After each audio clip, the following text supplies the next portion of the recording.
Setahun kepemimpinan Radiapoh Hasiholan Sinaga jabat Bupati Simalungun.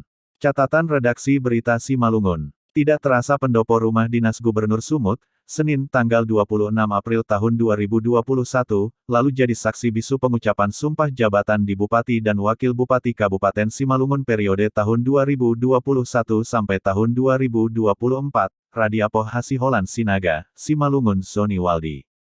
Pada Selasa tanggal 26 April tahun 2022 genap setahun kepemimpinan Set Radiapoh Hasiholan Sinaga SHRHS menjabat sebagai Bupati Simalungun.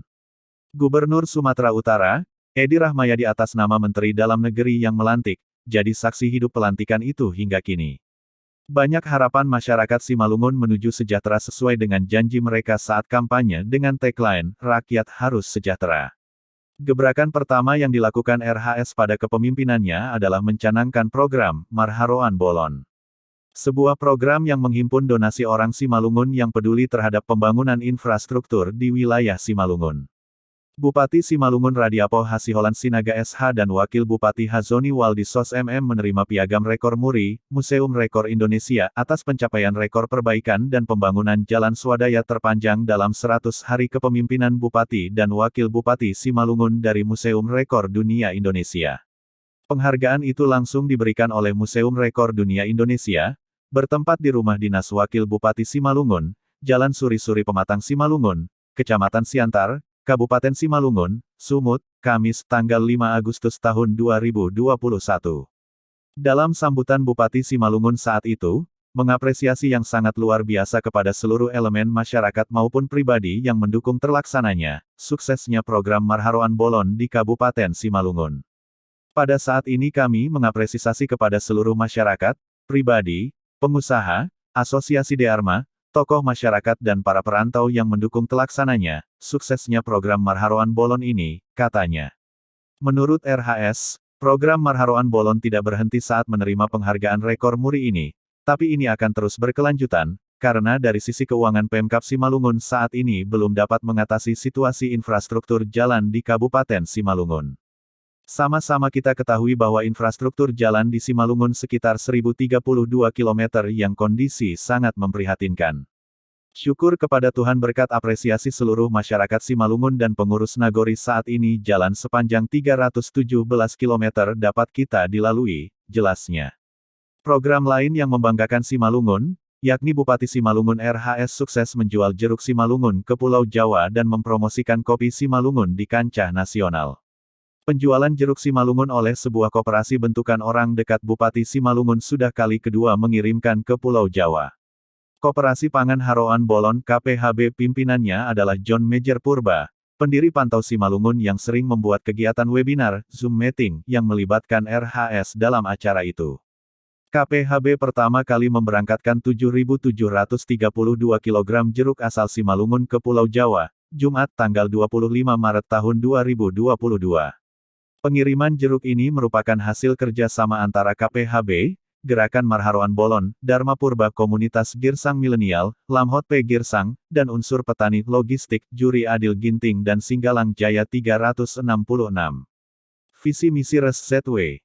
Sementara pada debat kandidat Visi Misi Cabup Simalungun Desember tahun 2020 lalu, Res ZW menekankan penanganan infrastruktur jalan di wilayah Kabupaten Simalungun.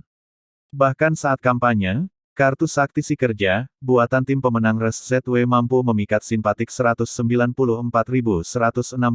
pemilih di Simalungun. Terbukti, pemilihan kepala daerah Bupati dan Wakil Bupati, Kabupaten Simalungun periode tanggal 12 April tahun 2021 sampai 12 April tahun 2024 resmi dimenangkan Set Radiapoh Hasiholan Sinaga SH dan Zoni Waldi RHS ZW. Berdasarkan rekapitulasi hasil penghitungan suara tingkat kabupaten pada pemilihan Bupati dan Wakil Bupati Simalungun telah selesai digelar pada Kamis, tanggal 17 Desember tahun 2020, pasangan nomor urut 1 Res ZW yang diusung Koalisi Golkar, PKS, Hanura, Berkarya dan Perindo meraih 194.163 suara, 42,80%. Kemudian perolehan suara terbanyak kedua adalah paslon Anton Saragih, Irrospita BR Sitorus yang diusung PDIP, PPP dan Nasdem meraih 127.608, 28,14%. Di posisi ketiga perolehan suara terbanyak adalah paslon Hasyim Tumpak Siregar yang diusung Demokrat dan Gerindra meraih 98.937, 21,80% suara. Sedangkan di posisi terakhir adalah paslon Set Irjen Pol P. Dermaruli Wagner Damanik H. Abidinsyah Saragih jalur independen dengan raihan 32.926, 7,26% suara. Dari jumlah daftar pemilih tetap di Kabupaten Simalungun 636.303 orang hanya yang suara sah sebanyak 453.534 suara, sedangkan 182.669 antara golput dan tidak sah. Sosialisasi saat kampanye, kartu saksi si kerja, bantuan Rp50 juta bagi si pemegang kartu benar-benar ampuh memikat sebanyak 194.163 masyarakat Kabupaten Simalungun yang memilih Res ZW Rabu tanggal 9 Desember tahun 2020 lalu. Kini program unggulan dari Bupati dan Wakil Bupati Simalungun periode tahun 2021 sampai tahun 2024 ini dinantikan masyarakat Simalungun. Radiapoh Sinaga bertekad. Dalam percakapan khusus di Kota Jambi, Minggu tanggal 24 Januari tahun 2021 lalu, Radiapoh Hasiholan Sinaga mengatakan, kerusakan jalan yang cukup parah menjadi salah satu tantangan berat pembangunan di Kabupaten Simalungun. Nya mengatasi kerusakan jalan di daerah itu, kata Radiapoh, disebabkan kondisi kerusakan jalan yang semakin berat. Kemudian kerusakan jalan terjadi di sebagian besar wilayah Simalungun. Perbaikan kerusakan jalan tersebut tidak bisa dilakukan secara menyeluruh dan maksimal melalui peningkatan kualitas jalan karena anggaran pembangunan infrastruktur yang terbatas. Kerusakan jalan memang menjadi salah satu tantangan berat di Kabupaten Simalungun ke depan. Masalahnya kondisi kerusakan jalan di sebagian besar wilayah Simalungun sudah cukup berat. Kerusakan jalan di Simalungun tidak bisa lagi dilakukan secara tambal sulam, tetapi harus secara menyeluruh dengan konsep peningkatan kualitas jalan, katanya. Kata RHS, kerusakan jalan di Kabupaten Simalungun saat ini mencapai 1.100 km/km. Kerusakan jalan tersebut tersebar di 32 kecamatan. Perbaikan kerusakan jalan tersebut perlu dipercepat mencegah lumpuhnya transportasi ke sentra-sentra produksi di Simalungun. Kalau perbaikan kerusakan tersebut hanya dilakukan secara bertahap dengan anggaran yang minim, waktu yang dibutuhkan cukup lama, mencapai 7 tahun.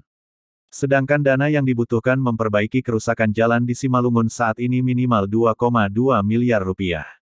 Jika pola perbaikan jalan seperti itu dilakukan, risikonya jalan yang baru diperbaiki di suatu titik sudah rusak kembali ketika perbaikan kerusakan jalan di titik lain dilakukan tahun berikutnya. Jadi perbaikan kerusakan jalan di Simalungun harus dilakukan secara serentak, menyeluruh dan permanen, katanya. Menurut Radiapoh Sinaga, setelah dilantik menjadi Bupati Simalungun, tanggal 26 April tahun 2021, dia mengaku tidak bisa langsung melaksanakan perbaikan kerusakan jalan di Simalungun saat ini. Persoalannya anggaran pendapatan dan belanja daerah APBD 2021 Kabupaten Simalungun sudah diketuk palu disetujui DPRD Simalungun. Namun bukan berarti perbaikan kerusakan jalan tidak dilakukan tahun ini. Saya akan memanfaatkan anggaran dana yang tersedia untuk memperbaiki kerusakan jalan di Simalungun. Saya akan mencari peluang-peluang lain untuk mempercepat perbaikan kerusakan jalan di Simalungun, katanya. Dijelaskan, selama ini Pemkab Simalungun kurang mampu meningkatkan anggaran pembangunan dan perbaikan jalan akibat komunikasi yang kurang intensif dengan pemerintah provinsi, Pemprov Sumatera Utara dan Kementerian Pekerjaan Umum dan Perumahan Rakyat PUPR. Nah, peluang ini nanti yang akan saya lakukan. Komunikasi dengan Pemprov Sumut dan Kementerian PUPR akan kami tingkatkan untuk mengatasi kesulitan dana perbaikan kerusakan jalan di Simalungun. Komunikasi itu penting karena sebagian besar jalan rusak di Simalungun berstatus jalan provinsi dan jalan nasional, ujarnya. Dilema jalan rusak. Pada Selasa tanggal 26 April tahun 2022, Bupati Simalungun Radiapoh Hasiholan Sinaga RHS genap setahun memimpin Kabupaten Simalungun. Visi misi yang memprioritaskan penanganan jalan rusak di wilayah Kabupaten Simalungun, kini jadi dilema karena ketidakmampuan keuangan daerah dan lobi antar lembaga dan pemerintahan yang belum maksimal. Dilema kerusakan jalan itu terus menghantui masyarakat Simalungun. Misalnya kejadian longsornya jalan lintas Pematang Siantar Parapat, Senin malam lalu dan anjloknya jalan lintas Pematang Siantar Saribudolok di Panai Tongah, Kabupaten Simalungun, Rabu, tanggal 20 April tahun 2022, yang mengakibatkan satu unit mobil terjun ke jurang. Dilema kerusakan jalan di wilayah Simalungun, tampaknya membuat Bupati Simalungun RHS dan jajaran kehilangan akal. Program, Marharoan Bolon, yang mendapat rekor muri itu pun tak mampu mempermudah kucuran dana pusat ke Simalungun untuk perbaikan jalan desa, jalan kecamatan, jalan provinsi, jalan nasional, jalan negara di wilayah Kabupaten Simalungun. Di tengah menghadapi dilema jalan rusak itu, Bupati Simalungun RHS dan jajaran butuh waktu hingga akhir 2024 mewujudkan visi misi yang digaungkan saat Pilkada Desember tahun 2020 lalu, yakni prioritas perbaikan jalan di wilayah Simalungun. Namun apa hendak dikata, janji politik Res ZW 1 tahun belum bisa menggembirakan masyarakat Simalungun. Persoalan jalan, seperti jalan desa, kecamatan, kabupaten, provinsi, nasional di wilayah Kabupaten Simalungun masih jadi persoalan serius. Kondisi jalan yang memadai merupakan faktor pendukung peningkatan ekonomi masyarakat.